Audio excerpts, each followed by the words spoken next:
సముద్రంలో చేపలు పడుతుంటే దొరికాయట.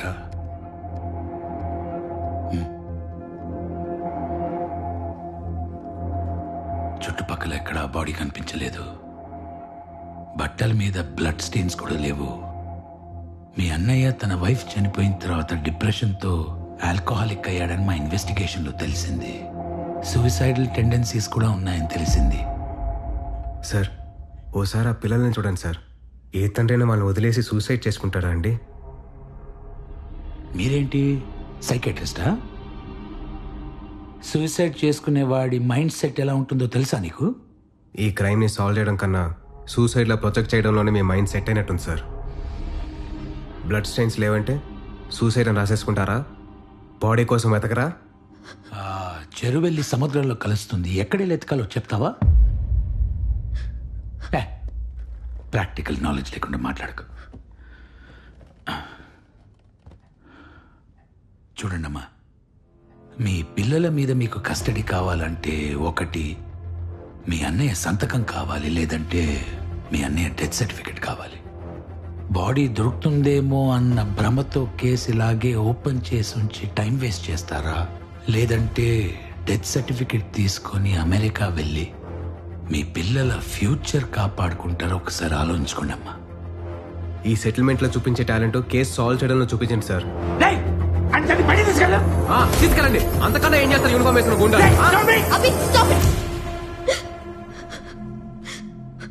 సంతకం ఎక్కడ పెట్టాలో చెప్పండి sir. Myra, are you out of your mind? ఇది మర్డర్ అని తెలిసే వీళ్ళు డ్రామాలు ఆడుతున్నారు. నీకు తెలియట్లేదా? తెలుసు కాబట్టి చెప్తున్నాను, కేసు క్లోజ్ చేయమని. వాళ్ళ కోసం please leave this to me.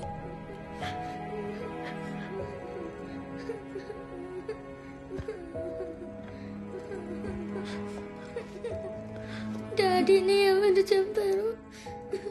డాడీని ఎవరు చంపలేదమ్మా, మమ్మీ దగ్గరికి వెళ్ళిపోయాడు. ఇక్కడ ఆంటీ మిమ్మల్ని నాన్నకన్నా బాగా చూసుకుంటుంది.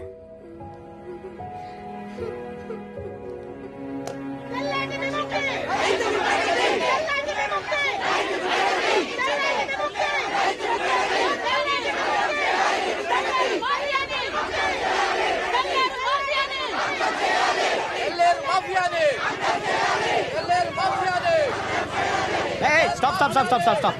సార్, ఈరోజు బండి అక్కడ స్కూల్లో పార్క్ చేయండి. మీరు ఎక్కడికి వెళ్ళాలో చెప్పండి, మా ఆటోలో డ్రాప్ చేస్తాను. బండి స్టేషన్లో పెట్టి ఢిల్లీకి వెళ్తున్నాం. వచ్చే వరకు 3 రోజులు ఇక్కడే ఉంటుందా బైక్?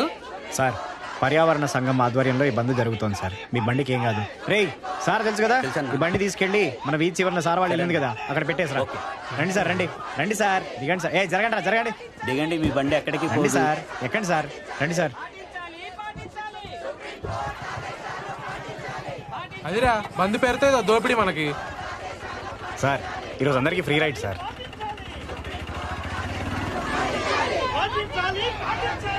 పోలీసుల పైన రాళ్ళేయకుండా, బస్సులు తగలెట్టకుండా, స్కూళ్ళు షాపులు ముయించకుండా ఇదేం బంద్ బాసు అసలు? అవేవీ చేయకుండానే ఒక మనిషి బ్రిటిష్ వాళ్ళనే ఎలగొట్టాడు కదా సార్. ఇప్పుడే కదరా మొదలైంది, మధ్యాహ్నం వరకు ఆగు, అన్నీ తగలడతాయి. సార్, అవి చేస్తే పోలీసులు ఆ రాజకీయ గుండాలే చేయాలి సార్, మేం కాదు. ఆత్మహత్యలు చేసుకునే రైతులం సార్, హత్యలు చేసే గూండాలం కాదు. రైతులైతే ఆటోలు ఎందుకు తోలుతున్నారు మరి? రైతుగా బతకలేక, చదువుకునే శక్తి లేక. ఒకసారి ఆ మ్యాప్ చూడండి సార్, మాకు కథ అర్థమవుతుంది.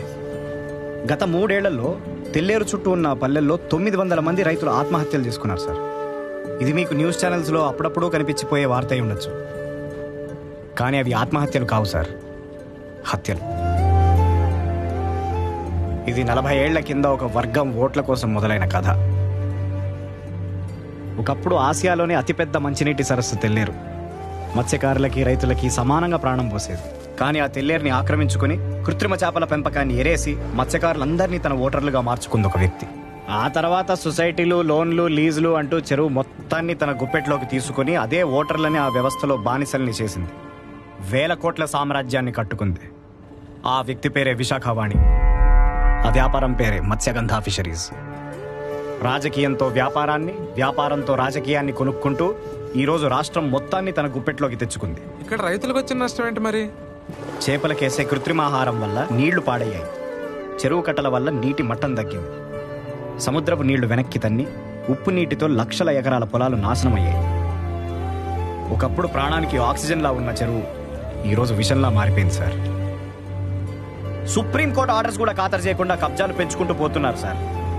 ప్రభుత్వమే గుండల్లా ప్రవర్తిస్తే ఎక్కడికి వెళ్ళి చెప్పుకోవాలి సార్ మాలాంటోళ్ళు?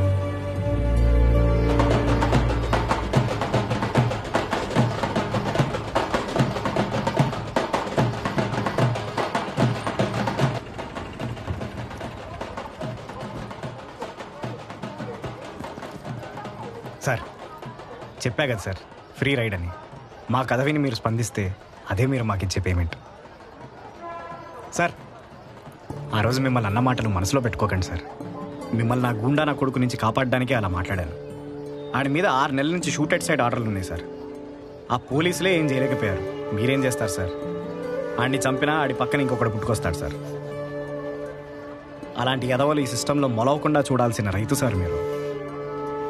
గన్ షాట్గా ఇంటర్వ్యూ చేసి వచ్చి ఈ ఆటో మనీతో ఒక్క చీల్డ్ బీరు కొట్టండి sir.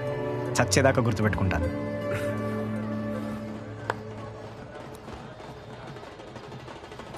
All the best sir. Thank you. All the best.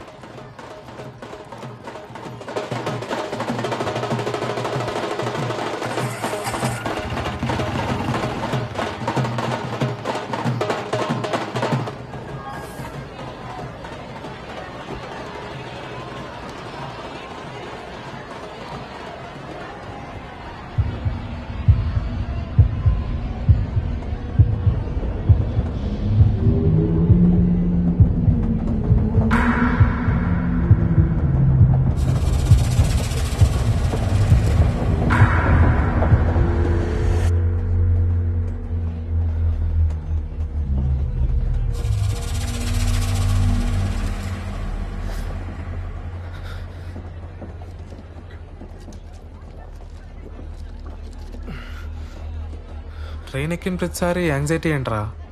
Panic అవుతావు, అయినా సరే ట్రైన్లోనే వెళ్ళాలంటావు. మనిషిని డిఫైన్ చేసేదే మెమరీస్ రా. వాటిని ఫేస్ చేయలే కానీ పారిపోకూడదు. వాట్ ఎవర్ రా.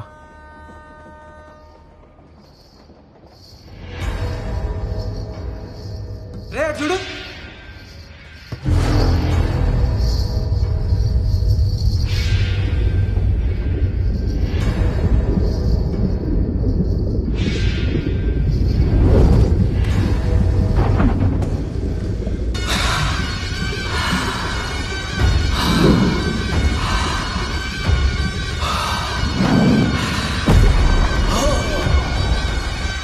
ఆటోమేటిరా. అవునరా.